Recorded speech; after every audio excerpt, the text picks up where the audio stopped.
Hi, I'm Cameron. And I'm Hayden. And this is... Until the End of Crime.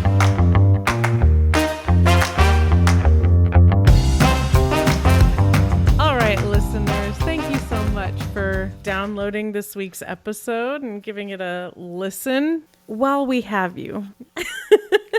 We just want to make sure that you are sharing our podcast with friends and family, joining us on Patreon, leaving reviews, rating our podcast, and giving us feedback. Interact with us on social media. We're dying to talk to you. Listeners, none of this is scripted, so I'm not sure what comes next. But please share our podcast. It would mean the world to us. We love producing this for you, and it feels so much more worthwhile when there's lots of people listening. And talking to us. Yeah, even if you think we say something stupid. Or wrong, correct us. Yeah, tell us how you feel, what you think. So Hayden. Yes, Cameron? What types of novels do you enjoy reading?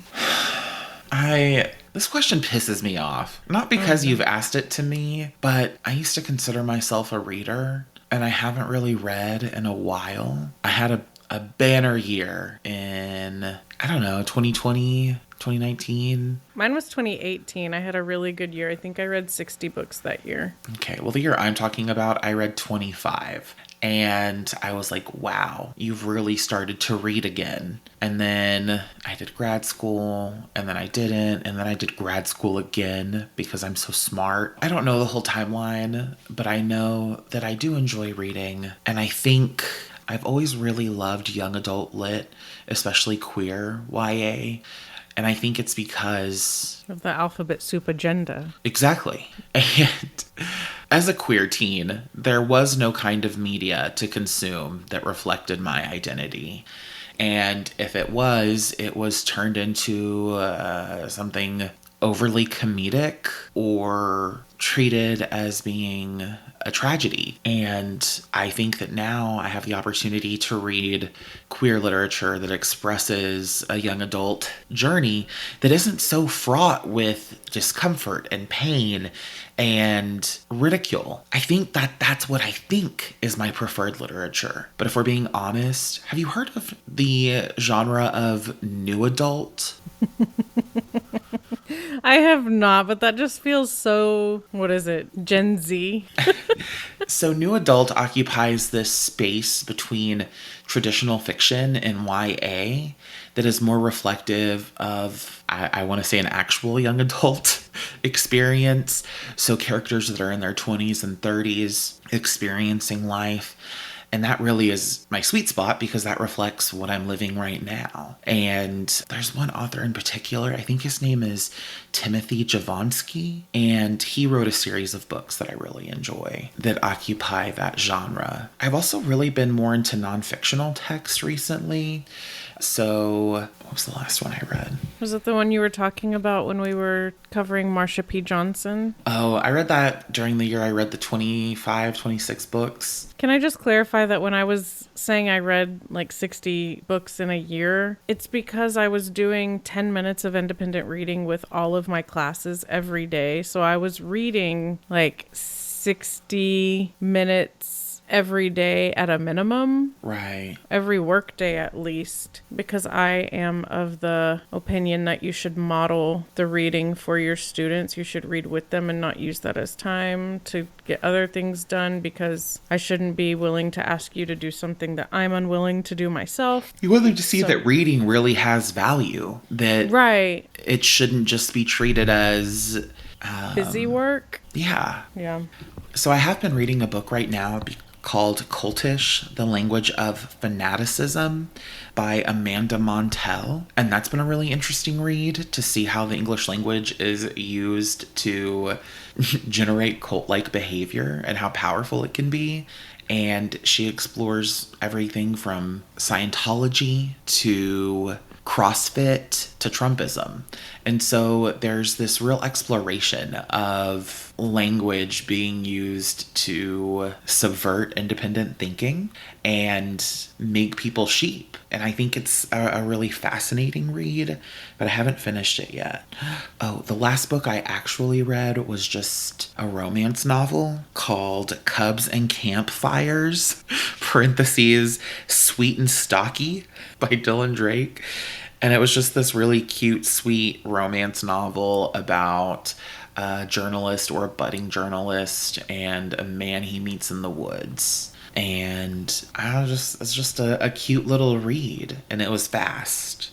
Well, I wasn't intending to make you feel any type of way when I asked you this question, because reading is something that ebbs and flows. I don't know the last time I read a book. If people would like to keep up with my reading journey, you can find me on Goodreads. What is my name on Goodreads? I don't know. I think it's probably just Hayden Copeland.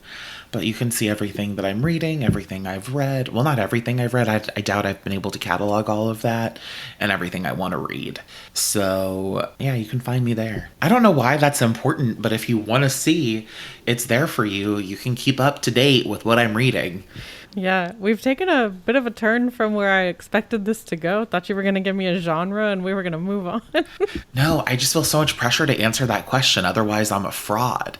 I think that reading becomes part of the identity, especially for someone who is an English teacher or for someone who is an English teacher. You feel like it's your responsibility. Like you have some kind of oath to literary endeavors. And so I'm sitting here feeling like I have to prove my virtue. Why would you ask me this? Why have you turned me into this, I don't know, puritanical shark as it relates to reading? I want to be very clear. I didn't do any of that. I asked you a simple question that's going to be relevant to my case at some point, and I don't think that you have to prove yourself as a reader or as a reformed English teacher, because you were talking 2 episodes ago about a book that you read, and you were recalling a lot of information that you were able to contribute to that case when we were discussing Marsha P. Johnson. So I don't think that anybody here thinks that you're somebody who is not well read. They hear you speak, so they know that you're well read. Okay, so for those of you who cannot see us, because we really only post snippets of our video on social media, you could see those featuring us, particularly on Instagram. But I have updated my background to a... I didn't know that you were just gliding into the next thing, so I was like, where is she fucking going? Why does it matter what they see? You're going to tell me where I am at, because I have updated my background to the location of the case that I'm going to be telling all of you today. So Hayden, where do you think I am? Well, to give the listeners some context, we have what is obviously a coastal community. There is an image of this kind of, I'm going to say mountainous. It could be hills, but they look pretty big. Community. Okay, first off, the scenery is lush. It's not just mountainous, but it's lush. It is green. There is what looks like shrubbery, potentially forestry in some of the mountains. There is the community right on the water.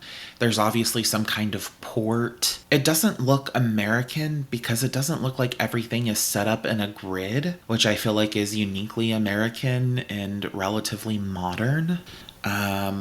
Did you know, fun fact, that Milton Keynes in particular is considered to be very odd in the UK because it is modeled after the American grid? Wow. So yeah, where I live is very American. Just a taste of home. Couple more roundabouts than I've ever seen in America. I imagine this is somewhere European. Gosh, I don't know. Let me give you a hint. Okay. If you lived here, you would be considered a Kiwi. Oh, we're in New Zealand. Yes. Okay. I knew it was too beautiful to be American, so at least we got that out of the way. Yeah.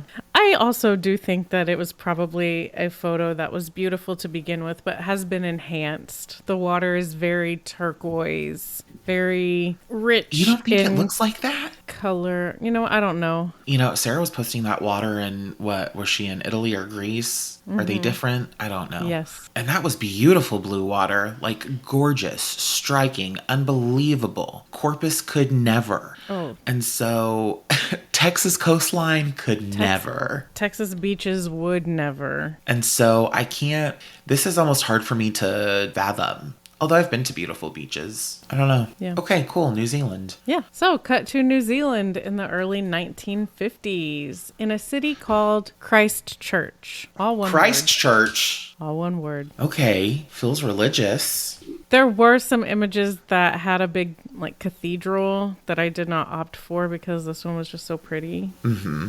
Is the cathedral a focal point of the community? I don't think so. Okay. But I don't know. I imagine at some point it was. Christchurch. What an interesting town name. Yeah. So we've got 16-year-old Pauline Parker and her 15-year-old best friend Juliet Holm, who have been close for several years. Pauline was born in Christchurch on May 26, 1938, to Herbert Reaper and Honorah Mary Parker, who were technically not married but shared their lives and home with one another. Why weren't they married? I'm not sure. For one reason or another, they just hadn't officially involved the church or government in their relationship. Was it an interracial marriage? Would that have been illegal? No, not from anything that I saw. I don't think that it was. What was that? I accidentally hit my foot against the desk. And her name was Honorah? Mm-hmm. Like Honorah? Yeah, so I saw multiple spellings, but it is Honorah.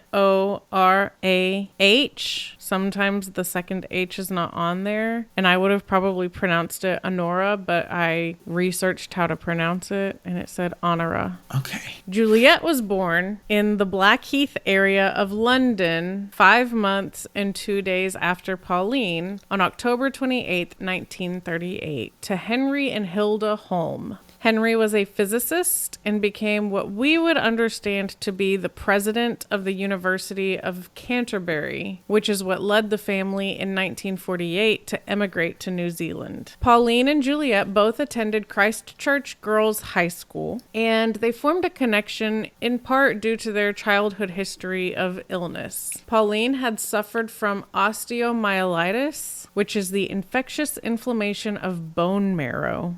And I think that it affected her legs more than anything, but I'm not 100% sure. And Juliet had contracted tuberculosis. It is my conjecture that being sickly as children could have contributed to them each using their imagination to live out adventures that they might otherwise have experienced with playmates in a sandbox or on a playground. Whether or not that is the case, their friendship did grow and include a lot of shared fantasies, with the pair writing stories, books, and plays that focused around the fantasy world that they had created. This shared world that they had crafted together was elaborate, and it intensified their relationship. Part of their rich world building included them rejecting Christianity and creating their own religion with their own set of morals and their own idea of heaven that they called the fourth world. Sometimes, when they were feeling really connected to their personal spirituality, they believed that they were able to access and experience the fourth world, which was also explained as a parallel dimension of sorts. What the fuck was going on?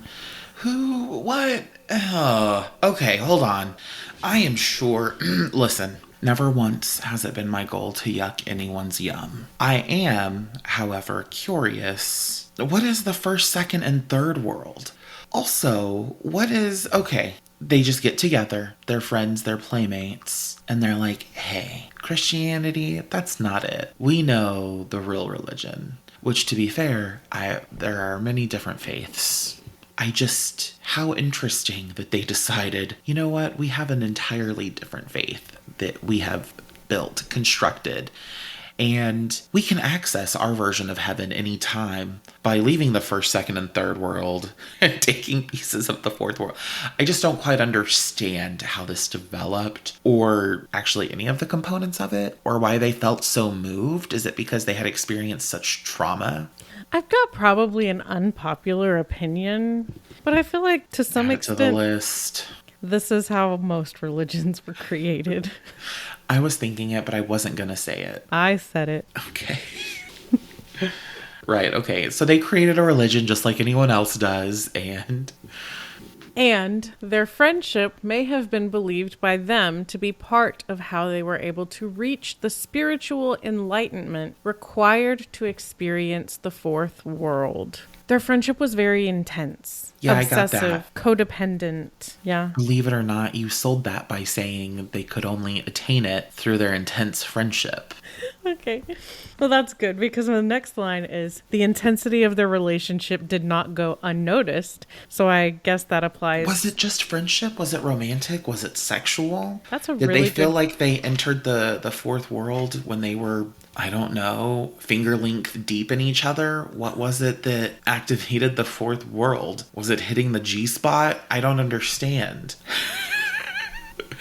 This is a thought that I have also What had. if they're just orgasming? That's what I was thinking. Oh my God. But we're going to talk more about that. Don't worry. We do a psychological dive. We do a deep dive. We're going to do like a medium Deep. dive. You can't keep that part in. I don't want to be canceled. Anyways, please continue. Juliet's parents felt that it was a situation that they just needed to monitor. Pauline's parents also felt this way, concerned that they might be exhibiting a mental illness at the time. Homosexuality. The Parkers... It will make you feel mentally fucking ill. Why did I say the Parkers? The Reapers felt like there might have been a sexual aspect to the relationship between the two girls. But again, none of the parents felt it warranted preventing them from spending time with one another. It did not necessarily indicate that the Reapers and the Holmes ever shared their concerns with each other. It seems that Pauline would go to Juliet's house regularly. She'd spend the night and would accompany the family on vacations. Whenever Pauline would leave, Juliet would become withdrawn and sickly seeming. In the summer of 1953, Pauline was not invited over to the Holmes home as she had been in the past. And the following year, Juliet's parents separated. When did they kill their parents? Whoa. When did they kill their parents? Because if they're keeping them apart, these two fourth world dimension baddies, they're ready to slay. They're ready to end some lives so they can be together. Juliet's parents separated, with the familial turmoil possibly being the reason that Pauline's presence was not permitted in the home as frequently. And a series of further misfortunes came when Henry lost his position at the university. With Juliet's seemingly ill health to consider, the family planned for her to go stay with family in South Africa while her parents returned to England because her lungs were not great from that bout of tuberculosis that she had had. And they felt a warmer climate would be better suited for her than the cold of England, which is the cold in the country with us because that has not been my experience. Where has the chill been? Do you know, sorry, this is only mildly related. This is the coolest summer, the coolest June that Austin has experienced since 2019. Austin did not have a single day over double digits in June of this year. They never got into the hundreds. Nice. Yeah. Sorry, but please continue. I just read that the other day and I was like shocked. Meanwhile, I'm here. It's 68 degrees right now, though, so like... A sweltering 70 degrees in the UK. But on Friday, it's supposed to get up to 85. Oh shit, watch out. There is no AC anywhere. I will be at work with 30 tweens, and they're all going to smell like there's no AC. Listen, I watch these two British hussies on TikTok talking about how Americans just can't understand how hot it is in the UK right now. That it's just unbelievable. And one of them was wearing a fucking sweater. And I was like, yeah, bitch, of course you're hot. You're wearing a sweater. I believe it's called a jumper. Thank you. Who cares? And then they were like, and then you can't take off your blazer in school. You've got to keep it on. And you say to your teacher, can I take off my blazer? And they say no. And I'm like, what the fuck are you talking about? That is true. Except what they've been doing with this heat is they've been saying the blazer is optional. And then it got so hot last week that they told them that the tie was optional as well. But they do have to ask the teacher if they can take off their blazer. Yeah, that seems like a real health. What's the word I'm looking for? I can't think of it right now, but it feels like that's just asking for trouble. The teacher has to give you permission to take off your blazer when it's much, much hotter than your little UK sensibilities have ever tolerated. I suppose. You let your kids take off their blazers. Yeah, I am hot-natured. I get it. Also, I feel like the hotter they are, the hotter the room becomes. Certainly the more fragrant. The thing is that even when they're meant to be wearing their blazers, not everyone is wearing their blazer. So to have somebody come into the room without a blazer on, and then to have somebody else ask if they can take their blazer off, I can't say no when there's somebody sitting right there that doesn't have one on. Right. I mean, I guess I could. It's just not a battle that I think is worth fighting, but...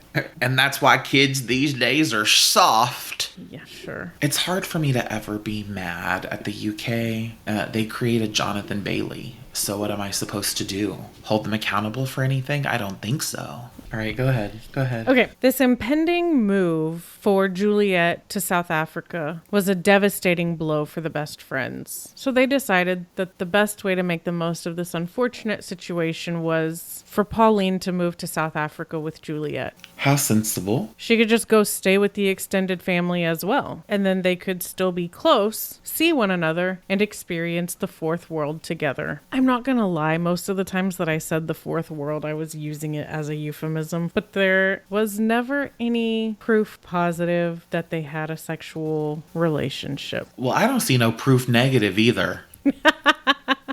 So they were going to start off in South Africa, and then once they had finished their education, they would move to the United States, either to New York or to Hollywood, where they would be able to delve even further into their fantasy life by turning their writings into publications, films, television shows. Heck, maybe even one day a podcast would be talking about everything they had worked on together. And that's how we got the L word.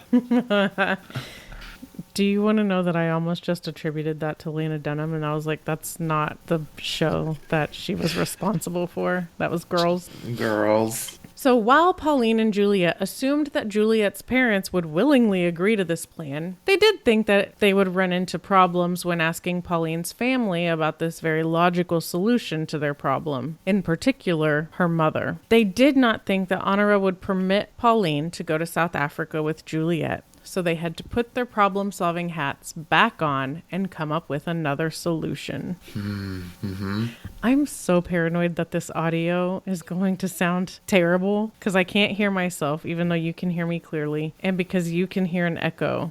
I'm more concerned with Honorah's watery grave and that beautiful ocean behind you. Party. They had afternoon tea with Honorah on June 22nd, 1954. At a tea kiosk in Victoria Park. After tea, the girls suggested going for a nice walk through a wooded area of the park. But after some time passed... A nice walk through a wooded area.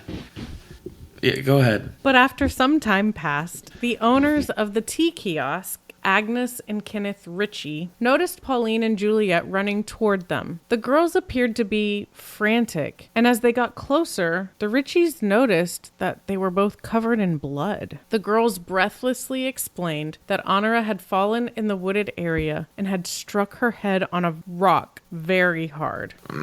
Okay. I think Honorah is going to visit them the next time they're in the fourth world. Kenneth discovered Honorah's body, but there were injuries that were not consistent with someone falling and hitting their head, including lacerations on her head, neck, and face, as well as injuries to her fingers, which could be considered defensive wounds. Then the police found the stocking-encased brick, and the story that the teens had crafted rapidly fell to pieces. Stocking encased brick. Technically Wow. it was a half of a brick. For as smart as these girls are, supposedly, they developed a very poor plan. Here's the thing, and you see it a lot, but the two of them considered themselves to be very clever. Cleverer than most. So I think the trap that you fall into, if that's the situation, is you underestimate everyone else so much that you think that they'll just believe you because you're so bright and they're so dull. Jesus. I've never thought I was that much smarter than anyone else, that I could just get away with anything. Right. I think that there's a lot of intelligence in people that are aware that they don't know everything. That they have limitations. Yeah. Okay. Continue, please. I mean, 15 and 16-year-olds never think that anybody else understands the world the way that they do. The orgasms had to be mind-numbing. I'm gonna kill my mom. Cameron, they had to just be incredible. I'll never feel anything like that in my life. There is no proof that they had a sexual relationship. I'm telling you that there is no proof that their relationship was sexual. Sure. Yeah, okay. I say that, and I also said that I used the fourth world as a euphemism, so do with that what you will. But I do want to be clear. There was never any proof of a sexual relationship. Got it. I'm going to continue to speculate, but yes, I understand. There's no evidence. So this was all planned by the two girls in an attempt to prevent their parents from successfully separating them when Juliet moved to South Africa. Prior to having tea and going on a walk with Pauline's mother, the girls had left a stocking with half of a brick in it, and they had used the stuffed stocking to bludgeon Honorah to death. They were able to catch her off guard because Juliet dropped an ornamental stone that Honorah bent down to pick up, allegedly, at which point Pauline used the stocking brick combo to strike her. They believed it would only take one blow to the head to kill Honorah, but it took over 20. So I think that's probably where they came up with the story that she fell and hit her head, because they thought they would just have to hit her the one time. In their infinite cleverness, once Pauline's mother was dead, she and Juliet ran back to the tea kiosk, claiming the story about Honorah falling. Later, during the examination of Honorah's body, at a minimum, 45 wounds were documented on her head and face. The girls, being avid writers, had each kept diaries in which they had both recorded their plans to carry out this murder. The diary entries, particularly Pauline's, were described as frenzied in the week leading up to the murder scheme. Some quotes from her diary include her saying, quote, "We are mad and we are thrilled by the thought." And only 3 days before Honorah's death, she wrote, quote, "Our main idea for the day was to moider, M-O-I-D-E-R, mother. We intend to carry it out. Pleasure of anticipation is great." There were a lot of ellipses in the quotes that I was able to find. Right. Pauline was arrested in the hours after her mother's death, after the police searched the Reaper home and found her diaries. Juliet was arrested the following day, and charges were pressed against both girls. It was after the murder that it came to be known that Herbert and Honorah had never married, so Pauline was tried under her mother's maiden name of Parker rather than the surname Reaper that she had grown up under. And in the 50s, that must have been a big deal because that's everywhere. Yeah. I mean, I knew it would be different. I knew it wouldn't be essentially culturally cohesive with the times, but I can't imagine why it was such a big deal. I feel like that was probably something that was harped on, but I don't understand the significance of it. Yeah, I'm not sure. Or why she had to go by a different name. What, because they didn't have proof that he was her father in the way of a marriage certificate, which that is not proof. It's presumptive proof, but it's not actual proof. It's not DNA. So I imagine that this won't be hard for you to imagine, but the trial was a sensationalized affair, rife with speculation about insanity and lesbianism. One and the same, am I right? These insane lesbians. I think about... I mean, I suppose technically back then, lesbianism was insanity. It was certainly mental illness, just like it was all the way through the 1970s in the United States. And so it leaves questions that I'm sure you're going to answer, but how were these two girls treated in the media? Was it about their sexuality or their presumed sexuality, or was it about the crime they actually committed? I think I will answer that to an extent. Okay. So their diaries did not quell speculation about lesbian experiences they may have shared, because they documented rituals where they would, quote, enact how each saint would make love in bed. We felt very satisfied indeed, the joy of the thing called sin. You said there was no proof. There is no proof positive that they engaged in a sexual relationship. I am quoting the psychologists of the time that looked at the diaries. Okay, to me, that sounds like they were, like you just said, enacting the sex acts of particular saints, right? Right. And are we supposed to assume they were doing it individually, and that's how it did not constitute sex? I just have to imagine that it was fully clothed and very clinical. My God, it's a new way to do sex, but okay. Enacting. They're acting. It's not sex. They're acting. Yeah, who was the saint of cunnilingus? Because I think that might give us a direction to look. The prosecutorial team. Honestly, that was so funny. I don't know why you didn't laugh. The saint of cunnilingus. Wow, it just feels really disrespectful to religion. Oh, okay. Okay, I forgot how much you cared about organized faith. The prosecutorial team said this was a sign of moral insanity, while the defense called psychologists, who said it was evidence of a deep psychological fixation. On what? Each other, I think. Sure. You know, it makes me think... I mean, I think we all know, and this is... I don't say it with malice or ill intent, but what does a lesbian take on a second date? A U-Haul? They commit to commitment. They love it.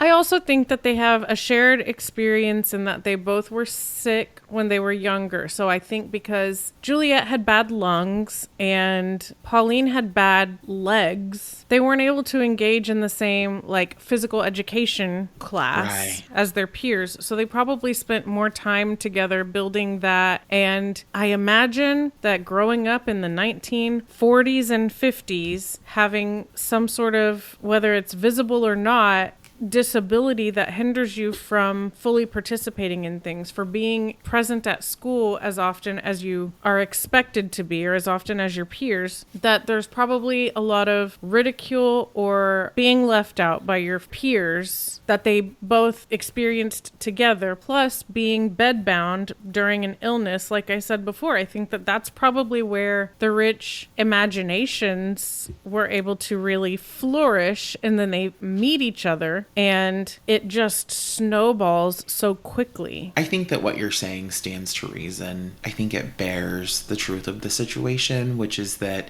when we have no other devices, we turn inwards and we make that imaginary world part of reality, or at least we substitute it in for reality, because it is more fulfilling. And so I hear what you're saying, and I agree. I think that the lesbianism was maybe just a happy accident. Well, I think that when you find somebody who is like-minded, when you're able to share these fantasies and this imagination and create this other world, this other religion, whatever, I think that if they did have any sexual encounters, if they did, that you're either dealing with two young girls who are trying to figure out who they are, whether that is that they do have a sexual preference for somebody who is female, or that they aren't necessarily attracted to one gender or the other, but that there are other things that they find attractive in people. Hello to our bi listeners. I'm sure there's at least one. I hope there's at least one. Or you're dealing with two girls where one is more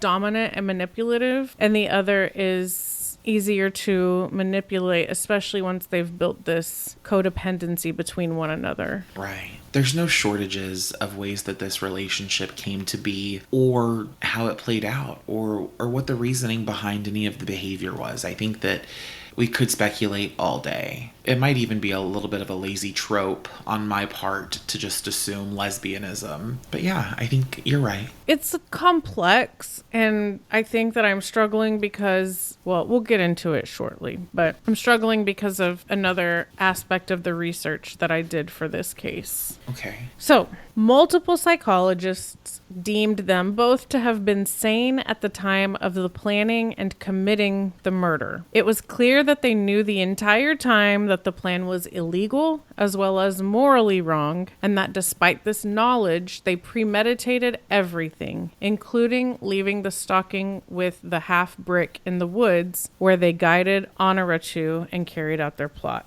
2 months and 6 days after the murder, the girls were convicted of murder, and due to their ages, they were not eligible for the death penalty. Instead, they were sentenced to 5 years each. 5 years? I knew you'd like that. You know, when things are kind of historically removed from where we are today, they seem less impactful. I'm less concerned by the punishment or the outcome. There's something kind of... I still can't find the right descriptive word, but seeing these, what are likely two young sapphics, carrying out this... Listener, you can't see it. Cameron is shaking her head at me. She disapproves. You just said that it was possibly just you falling back into a trope. And then you were like, but I'm going to steer back into it. You're loving your trope. You're going to be driving that U-Haul right back in. You know, here's the thing. I think if the world was run by lesbians, everything would be in working order. If we're talking lesbians that are like past the age of 25 and their brain is fully developed, like with any individual, I think that they could run a utopia. And that also is a stereotype and a trope. But really and truly, like the lesbians I know, they get stuff done. They're not playing games. And so... in one sense, this might be an inspiring story of following your bliss and your dreams. I decided to kill my mom in order to make my goals come to fruition. I don't know. I don't know where I was going with it. 5 years is crazy. Well, if you add them together, it was 10. There's also this thing of like, I don't know. It's wild that they got away with. That's getting away with it. That is getting away with it. And so I just think if I were that girl, either if I was Pauline or what was the other one? Juliet. Tell me why I thought her name was Perla.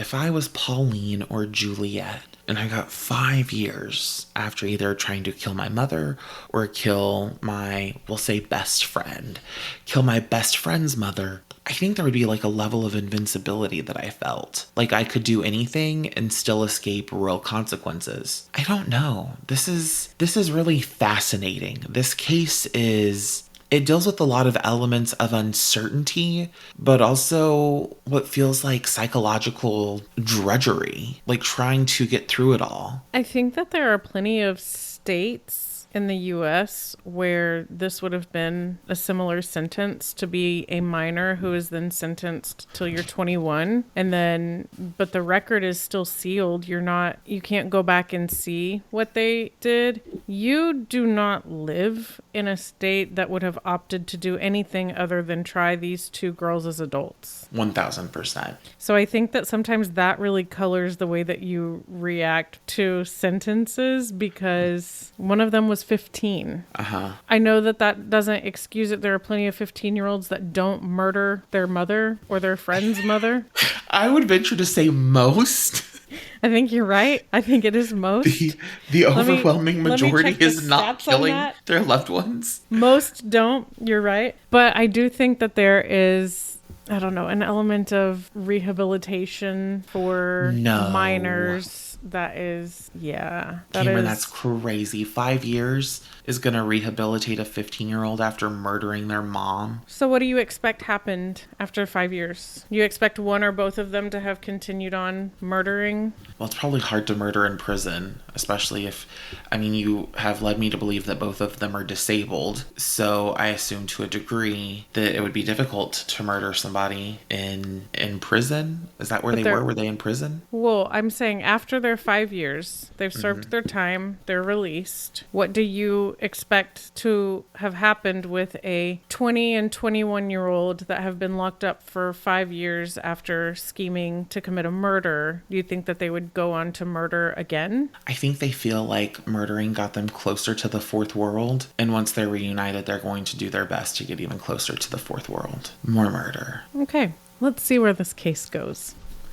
Many experts have cited the relationship between Pauline and Juliet as a classic case of folie à deux, which is a psychological phenomenon where it is believed that two people have a shared psychosis. Evidence of this is the creation of their shared fantasy world, including the fourth world, which had saints, ceremonies, worship buildings, and imaginary realms paired with an obsessive codependency. One defense psychologist, Dr. Medlicott, said that their relationship had a narcissistic group identity, similar to that of the Nazi Party's military police-like group, the SS, which overrode moral restraint that most people are governed by. He said their exultant mood, their treatment of death as something cheap, and their group-based moral collapse were particularly similar to that of the SS group. This murder was highlighted as an exemplar of societal decline, specifically youth delinquency, with a media-driven narrative about the lack of teen morality. But back to their 5-year sentences. They were both ineligible for the death penalty since they were minors, and instead they were sentenced to be, quote, detained at Her Majesty's pleasure. Pauline was detained in Christchurch, while Juliet was sent to Auckland's Mount Eden prison. In November 1959, Juliet was released and moved to join her mother overseas, I believe in England at the time. 2 weeks later, Pauline was released, but remained in New Zealand and on parole until 1965. Both girls were released and apparently, allegedly, maybe, but possibly not, given one condition: that they were not permitted to have any contact between them. But the Secretary of Justice told the media that no such provision existed for them upon their release, and that they were released without any conditions. The two of them took different approaches to the way they lived their lives. In the court of public opinion, the two girls were thought of as despicable. And in 1994, director Peter Jackson decided to try to humanize them by working on a film about their case that included voiceovers of Pauline's diary entries. It's called Heavenly Creatures, starring Melanie Linsky as Pauline and Kate Winslet as Juliet. I feel like I've heard of this film, but I've never seen it. Well, it's linked in the show notes if you would like to watch it. Okay. I did not intend to watch it, but I watched it. Was it good? It was fine. It was a movie adaptation of a plot between two teens to murder the mother of one of them. Oh. I really like both of those actresses. That's why I'm curious. Yeah, I mean, I think that you would enjoy it, especially because you really, really, really are on board with this lesbian narrative.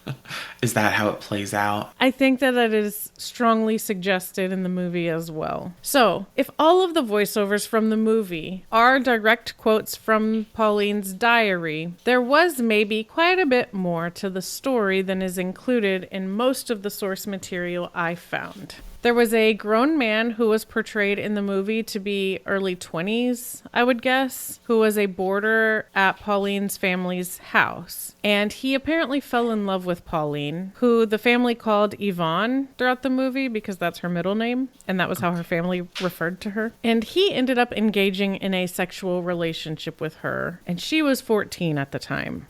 So if any of the events depicted in the movie are to be taken as fact, then the story was probably far more salacious than the headlines let on. The release of Heavenly Creatures 40 years after the murder reignited public interest in the case, and people wanted to know more about what had come of these two girls. So while Pauline never spoke to the media directly, she released a statement through her sister in 1996. Per Pauline's sister, quote, Pauline committed the most terrible crime and has spent 40 years repaying it by keeping away from people and doing her own little thing. After it happened, she was very sorry about it. It took her about 5 years to realize what she had done, end quote. When she was released, Pauline was given a new identity, Hilary Nathan.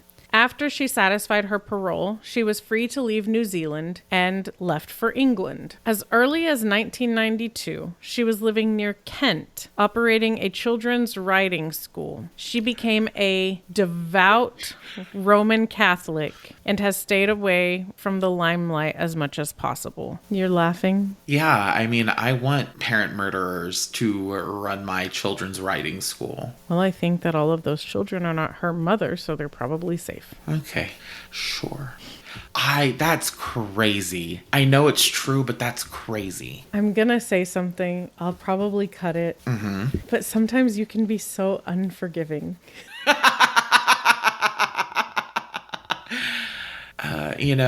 You wouldn't give anybody a second chance, I don't think. But I think that extends to your personal life as well. Right. I think the only time that you would probably entertain it would be in a professional capacity, possibly with a client. I mean, here's the deal. Therapists give them unconditional positive regard. And my job is not to judge them. It is to assess where they are and help them get where they want to be. And so clients can make as many mistakes as they need to, and then we process it and we keep moving forward. So it is a little different with clients, obviously, right? I think that when we're speaking in the clinical forum, I think that clients deserve every possible chance to recover, to rehabilitate, to become who they want to be. And if I was seeing either of these women as a professional, that would be the case. And honestly, if I was able to humanize them beyond the scope of a podcast, I think it would be easier. But the truth is like, we're here making content. And does the audience want to hear me say, oh, I don't know, I think maybe they deserve a second chance after 5 years in prison? I doubt it, right? I think they want to hear what you think, how you feel. I think 5 years is far too little. Do I think they could have been rehabilitated? Sure, absolutely. I think that's possible. I don't think it's possible in 5 years. I think it's so varied. I think that the American criminal justice system is incredibly flawed, 1000% flawed. But I do appreciate that I feel like in most instances, it tries to keep the general population safe. But to be fair, like, we know that the prison industrial complex is real in the United States. We know that prisons are for profit. We know that it is good for business to put away perpetrators for longer. But to put away people for longer, not necessarily perpetrators, because a lot of people that end up there are not guilty, and they're definitely not guilty of things that warrant being locked up for 20 years. But then we also let Diddy off, basically, scot-free. So... Right. So, yes, I agree with what you're saying. And if I were to look at it realistically, humanistically, I would be a lot more forgiving. But this is just a very small, very quick flash in the pan. Yeah. I just think for me, the developmental stage between 15 and 20, to rehabilitate somebody at that age doesn't take as long as if they were, say, 30 when this happened. Sure. That rehabilitation takes longer. So I hear what you're saying. It's possible that it wasn't long enough, but I mean, she's now very devoutly Roman Catholic, and I'm pretty sure she hasn't killed anyone. If anything, it seems like she has kind of shouldered this responsibility to punish herself for the rest of her life. Not only because she no longer has a mother and took her mother away from her siblings, but by staying away from people and the spotlight and devoting herself to a religion that she didn't make up. This is Pauline, right? Yeah. Good for Pauline. Pauline, I'm proud of the strides that you've made. I'm glad that you have engaged in acts of contrition and have worked to demonstrate your personal and spiritual growth. And remorse, I think, is an important thing to... Right. Juliet, as I mentioned, left New Zealand straight away after she was released, and she spent time in England. She worked as a flight attendant before moving to the United States and becoming a member of the Church of Jesus Christ of Latter-day Saints in 1968. They both went to such serious religions. Yeah. Can we just take a moment about this convicted murderer being able to work as a flight attendant? Oh, now I'm worried about the one working with children. But you're like, oh, flight attendant. They work with children. They also move internationally. Mm-hmm. And a convicted murderer gets to move to the United States. So, she moved back to the UK to live with her mom in Scotland after an unclear amount of time. She assumed a pseudonym in 1979 with the publication of her first novel under the name Anne Perry, which was her stepfather's surname. She wrote novels that fell into categories such as detective fiction and historical murder mysteries. She'd been improving her craft, and so that's why it was easier to write that way. It's such an interesting choice, in my opinion. For her to choose that realm of literature? Yes. Feels a little on the nose. Yeah, it's interesting. I kind of go back and forth between who I think would have been like the ringleader, and I guess that's probably why this case is cited so frequently as a case of folie à deux, because it's maybe difficult to untangle if there was, like so often in these types of situations, particularly with younger people, you've got a dominant personality and you've got somebody who's more of a follower who needs to be told what to do. But I can't quite figure out which is which here, which makes me think that it's a little bit of both. It's a little bit of shared fantasy, shared psychosis, shared everything. Hard to imagine that the murder writer isn't the one who came up with the plan. But what do I know? No, I hear you. I mean, like you said, both of these women, when they were girls, had such rich, creative, imaginative lives. And their careers, both with writing, mind you, make sense. Wait, Pauline didn't write? Didn't she operate a children's writing center? Writing, like horse. Oh, sorry. I misunderstood. I thought you meant writing. Okay, well, that's a little different. I hear what you're saying, but I also think that you're less likely to be the one that goes on to write murder mystery novels when your mother was the one that you killed. Right. So, like, again, I don't know. When you start, like, pulling at all of the threads here, I think it's just a knot. So, do you have anything to add or you want me to carry on? No, I feel like it's a fool's errand. Her identity as Juliet Holm was not connected to that of novelist Anne Perry until 1994. In the months following the release of Heavenly Creatures, which I believe is named from a quote out of Pauline's diary, journalists made it their mission to figure out what happened to Juliet after her release. And they did.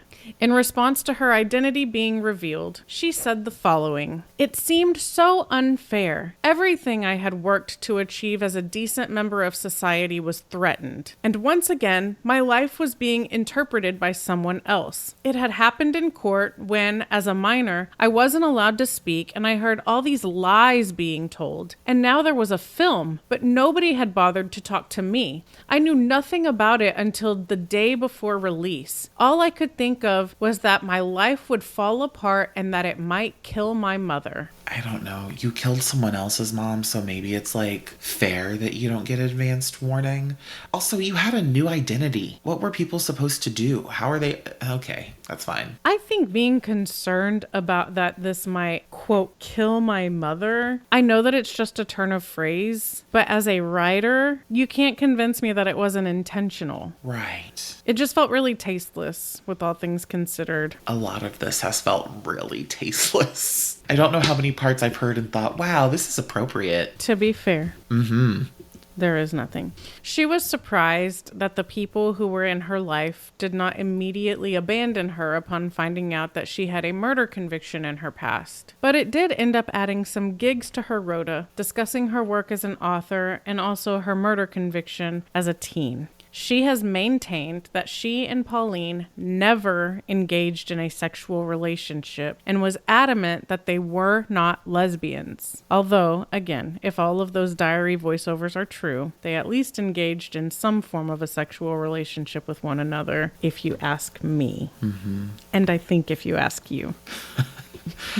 Are these women still alive? In 2017, in order to better promote her books, Anne moved back to the U.S., settling in the Los Angeles area. In December 2022, she had a heart attack, and on April 10th, 2023, she died in an L.A. hospital at the age of 84. Pauline, who is now Hillary, is still alive. How old is she? She's like 86-ish. Okay.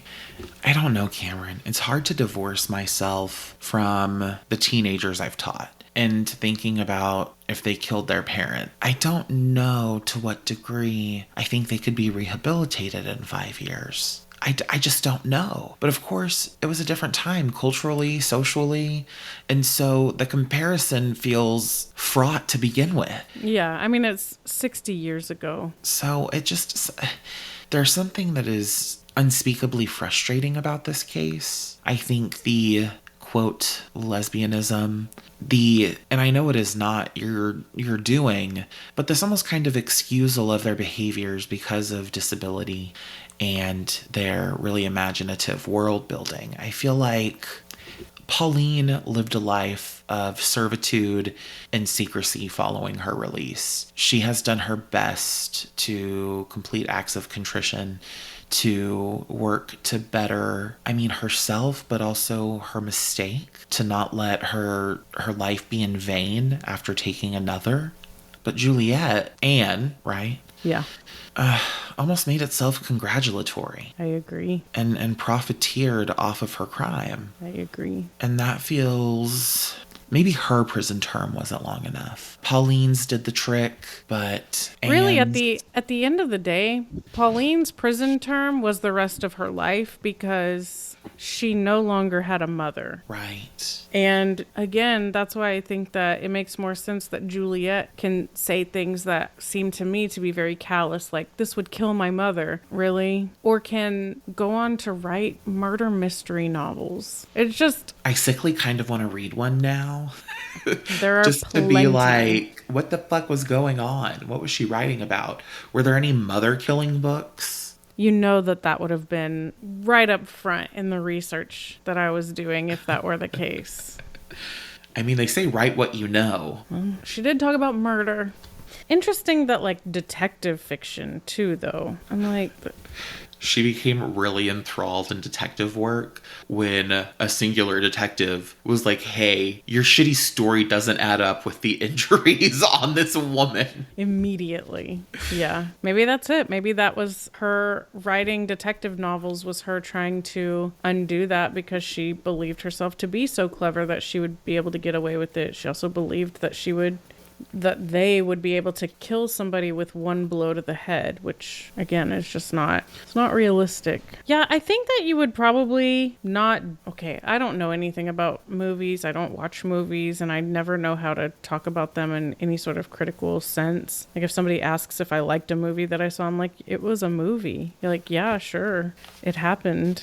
I think that you would probably enjoy it. Yeah. I think that Juliet is painted out to be a little bit more of a manipulator, and Pauline, you get some backstory that if it's true, then she was victimized in other ways, and her mother was really critical and harsh, and I felt like if the goal of the movie was to kind of humanize them, it did a little bit. It just gave a little bit more backstory that would help explain some of the choices that they made. But then if that were the case, I felt like that would have been something that the psychologists that were evaluating them or speaking about them at their trial would have talked about, not just in a movie.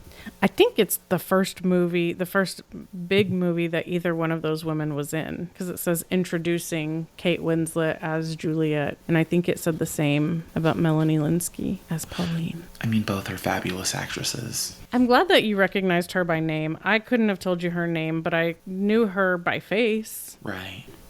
Yeah, I don't think Melanie Linsky's ever gotten her due. Shout out to you, Melanie Linsky. Number one fan of the pod. Yeah. I loved this case. I loved that I knew that a parent was going to die. I expected all 4 of them to be dead. I think, I don't know, your case was thought-provoking in the way that made me question a little bit how I process crime.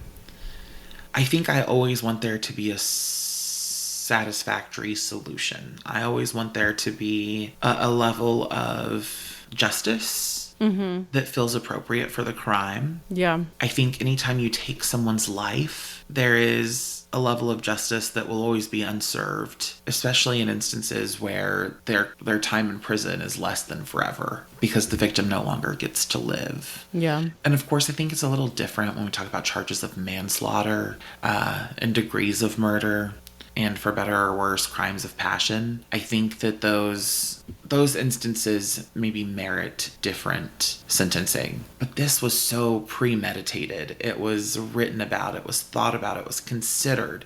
And you have these 2 young girls pumping each other up, and it makes me think back to those girls that did the Slender Man murders. Mm-hmm. It's linked in the wiki page, actually, for this murder. Was that also a filet au do a filet? What did you say? Folie à deux. Which is an okay Fall Out Boy album, but it's not the top of my list.